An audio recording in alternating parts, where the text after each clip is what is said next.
नमस्कार, मैं सुदीप पंचमिया।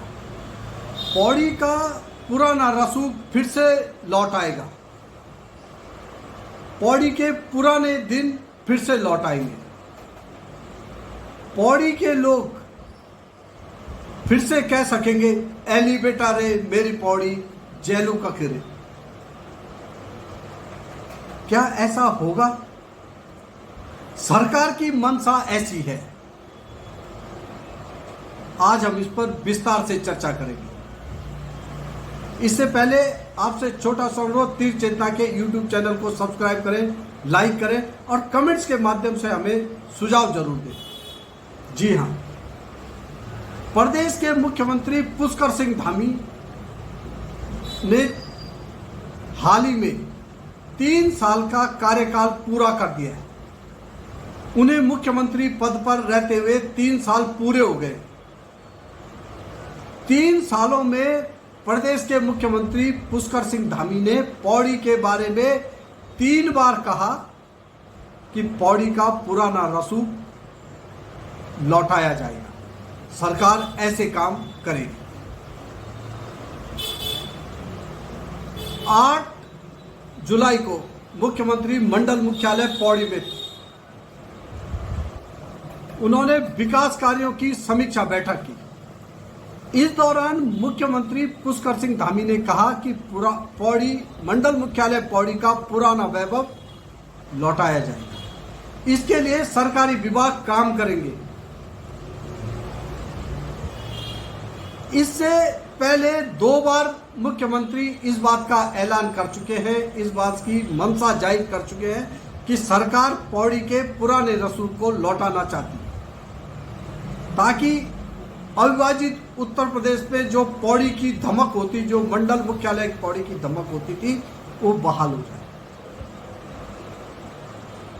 ये बात सच है कि पौड़ी का जो रसूख था वो सामाजिकता से भरपूर था। उसमें सामाजिकता का बड़ा रोल था। अंग्रेजों के जमाने से यहाँ खुले बड़े बड़े कार्यालय, स्वतंत्रता के बाद खुले बड़े बड़े कार्यालय, अविभाजित उत्तर प्रदेश में खुले बड़े बड़े कार्यालयों ने इस रसूख में और इजाफा किया। इस रसूख के साथ और व्यापक पहचान जोड़ी। मतलब राज्य गठन के बाद सबसे ज्यादा दुर्दिन पौड़ी के ही हुए, आज भी है। पौड़ी के लोग अब ये कहकर मन बहलाते हैं कि हमने सबसे ज्यादा मुख्यमंत्री दिए। मौजूदा सरकार में सबसे ज्यादा कैबिनेट मंत्री पौड़ी जिले से हैं। देश के तमाम बड़े पदों पर आसीन आला अधिकारी पौड़ी से हैं। मगर वास्तव में पौड़ी नगर और पौड़ी मंडल मुख्यालय के बुरे हाल। मुख्यमंत्री पुष्कर सिंह धामी ने ऐलान किया है कि सरकार और सरकारी विभाग इस दिशा में काम करेंगे, लेकिन हमें ये नहीं भूलना चाहिए कि मंडल मुख्यालय में कमिश्नर परमानेंट नहीं बैठ रहे। इसकी वजह ये बताई जाती है कि कमिश्नर के पास कई अन्य कार्य भी होते हैं, अन्य विभागों की जिम्मेदारी भी होती है, इसलिए नहीं बैठ पाते। मंडल मुख्यालय में आईजी का कार्यालय है, आईजी कभी नहीं बैठते। कृषि विभाग का कार्यालय होता था, वो भी नहीं बैठता। और तमाम सहकारिता का मंडलीय कार्यालय होता था, वो भी अब पौड़ी में नहीं है। कृषि विभाग का मंडलीय कार्यालय होता था, वो भी नहीं है। पशुपालन का मंडलीय कार्यालय होता था, अब वो भी नहीं है। इन सरकारी कार्यालयों के चुपके देहरादून शिफ्ट होने से मंडल मुख्यालय पौड़ी के रसूख में गिरावट आई, या पहले जैसा रसूख नहीं रहा है। हालांकि केवल सरकारी तंत्र को ही रसूख के कम होने के लिए जिम्मेदार ठहराना ठीक नहीं है। पौड़ी नगर और आसपास या पूरे पौड़ी जिले में पलायन की स्थिति देखें तो बहुत भयावह तस्वीर सामने आती है। इसके लिए तो लोग जिम्मेदार हैं, इसके लिए सरकार को जिम्मेदार नहीं माना जा सकता। लोग ये कहकर सरकार को ब्लेम नहीं कर सकते कि गांव में सुविधाओं का अभाव है इसलिए पलायन हुआ। कहीं ना कहीं पलायन की मन स्थिति आम लोगों की भी बनी है। आम लोगों ने भी घरों को ऐसे ही छोड़ दिया, घर गांव बांझा पड़ गए हैं। पुरखों की संजो कर रखी गई कूड़ी पुंगड़ी अब वैसी नहीं है जैसे राज्य गठन से पहले हुआ करती थी। द्वितीय श्रेणी और प्रथम श्रेणी अधिकारियों की छोड़िए, सरकारी मुलाजिम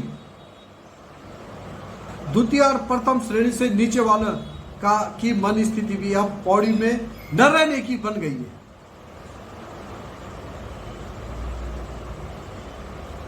ये बात तय है, अगर लोग गांव में रहेंगे, लोग पौड़ी में रहेंगे तो सुविधाएं जुटाना सरकार की मजबूरी हो जाएगी। मगर ऐसा नहीं हो रहा। सरकार भी जिम्मेदार है पौड़ी की दुर्दशा के लिए, पर आम लोग भी कम जिम्मेदार नहीं। जिस रसूख की बात पौड़ी के लोग देहरादून कोटद्वार में बैठकर करते हैं, वो रसूख की बात पौड़ी में ही बैठकर होगी। अगर ऐसा होगा तो मुख्यमंत्री ने जो ऐलान किया है कि पौड़ी का रसूख, पौड़ी का वैभव लौटाया जाएगा, वो वास्तव में लौट सकता है।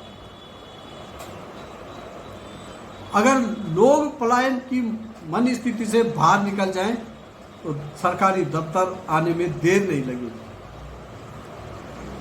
तो शुरुआत लोगों को जरूर करनी चाहिए ताकि मुख्यमंत्री पुष्कर सिंह धामी ने जो तीसरी बात ऐलान किया है, ये ऐलान सच साबित हो जाए। इसमें सरकार ने वादा किया है कि सरकारी विभाग इस दिशा में काम करेंगे, लोग भी करेंगे, तो वास्तव में पौड़ी के दिन लौट आएंगे।